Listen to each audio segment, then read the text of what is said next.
Hey guys, what's up? Destiny Gold back with another tips and tricks video. This is just a generic tips and tricks video for Destiny. If you play this game, one of these tips at least will apply to you. I guarantee you some people may not have thought of some of these. So without any further ado, let's dive right in.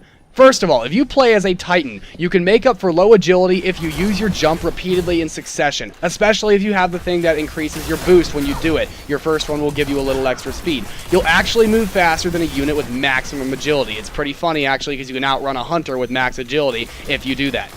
In second place, use a slower fire rate machine gun in Crucible. It doesn't take many shots to kill an MG in Crucible, and slower fire rate weapons usually have higher damage and are easier to control, making them better for PvP. In third place, when fighting boss battles with adds that spawn in, run around the room in a counterclockwise fashion. Fewer adds will chase you because of the way the spawners work in-game. This works in every single boss fight, whether it's story mode or strikes. Trust me on this one. In fourth place, when farming in strike playlists, skip Devil's Lair and Valis to Arc. Just leave the fucking strike. They have a long choke point that can't be skipped, such as the Lieutenants before reaching Valis to Arc, and also the Devil Walker before you enter the Devil's Lair. In fifth place, intentionally use Ward of Dawn along with the Helm of Saint 14 to blind difficult enemies. This is an offensive strategy that will allow you to spam your melee inside of the shield without being attacked. I find this incredibly useful for the House of Winter Strike when taking on the Archon Priest especially. In sixth place, use invisibility perks while reviving dead allies and strikes. You won't become visible during the revival. In seventh place, in most strikes, for example the Nexus and the Archon Priest, do not stop to fight unless you have to. A surprising amount of most strikes can just be run straight through without fighting. In eighth place, make it a point to collect green engrams too. They provide more glimmer when broken down than you might think over time. In ninth place, use fire knives, thorn, or anything with lingering damage to keep an enemy's shield down while you reload. This works great for public events to take down shielded enemies, especially the ones that say take down this target that are usually impossible to do when you're on alone, or at least very difficult to.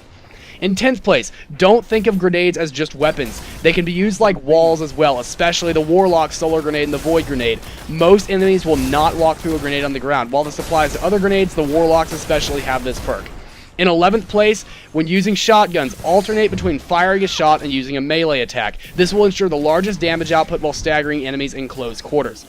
In 12th place, when using trip mine grenades, throw it behind your target at the wall rather than at them. Otherwise, it could blow up in your face and kill you both.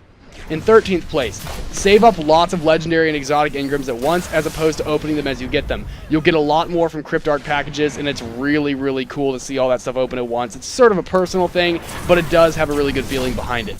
In 14th place, when looking for farming spots, try jumping higher instead of moving farther back from the spawn point. The upward range for respawns for PvE enemies is often much lower than moving far away from the spawner. There's a lot of certain loot caves you can do like this, and it works pretty well.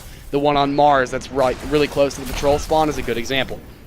In 15th place, and finally, use Icebreaker to charge up secondary ammo, then swap out for another secondary, and it will keep half of the maximum ammo for whatever secondary you switch out to. A lot of people know that trick already, but it is very useful, especially in strikes when you are trying to use a cheese spot.